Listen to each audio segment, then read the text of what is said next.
Magkatabing bahay at isang kotse ang nasunog sa Barangay Malinta sa Valenzuela. 4 na bahay naman at imbakan ng foam ang naglagablab sa Barangay Payatas B, Quezon City.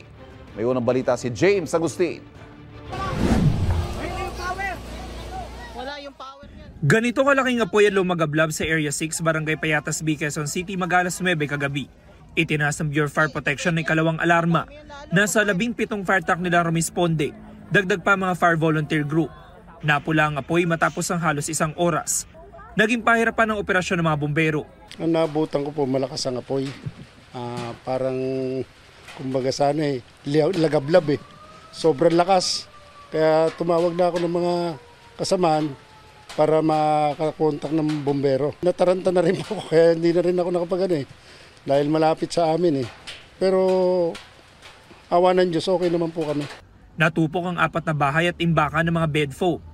Nakaligtas ang 4 na pamilya na doon naninirahan, kabilang na ang mag-anak ni Marisa na walang naisalbang gamit. Naabo pati ang kanilang negosyo. Kumakain po kami noon, tapos po yung kapitbahay po namin ng mga bata po doon sa kabila po, sumigaw po na may sunog na po. Tapos po tumingin po yung kumpare po namin doon sa kabila, doon po nasunog, may bigla na lang po lumiyab po yung apoy. Sa sobra pong lakas po, pinatakbo ko po yung kapatid ko para po makalabas po kami. Iniimbestigahan pa ng BFP ang sanhi ng apoy. Walang nasugatan sa insidente. Binulabog din ng sunog ang mga residente ng Barangay Malinta sa Valenzuela City, pasado alas 8:30 kagabi. Itinaas ng BFP ang ikalawang alarma. Nasa 12 fire truck nila rumisponde, maging mga fire volunteer.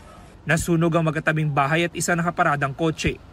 Umabot sa 3 pamilyang naapektuhan. Bigla may sumabog, malakas. Tapos pagtingin ko sa taas, may usok-usok nang lumalabas. Tapos tinawag ko yung mga bata, labas kayo. Yung mga apo ko ba? Kasi kami lang nandyan eh. Awa ng Diyos naman po, nakalabas kami lahat. Kahit wala akong na-save na, okay na lang. Basta buhay kami. Iniimbestigahan pa ng BFP ang sanhi ng apoy. Kung mapapansin nyo, napakaraming stock na canister. So yun po yung nagpahirap sa ating operation. Kasi kaya kung mapapansin nyo, 2 lang po yung bahay. Kaso nagtagal po talaga tayo dahil sa mga puputok po yung mga canister, laki nga po ng apoy. Mag-alas 11 kagabi nang tuluyang mapula ang sunog. Inalam pa ang kabuang halaga ng pinsala sa ari-arian. Ito ang unang balita. James Agustin para sa GMA Integrated News.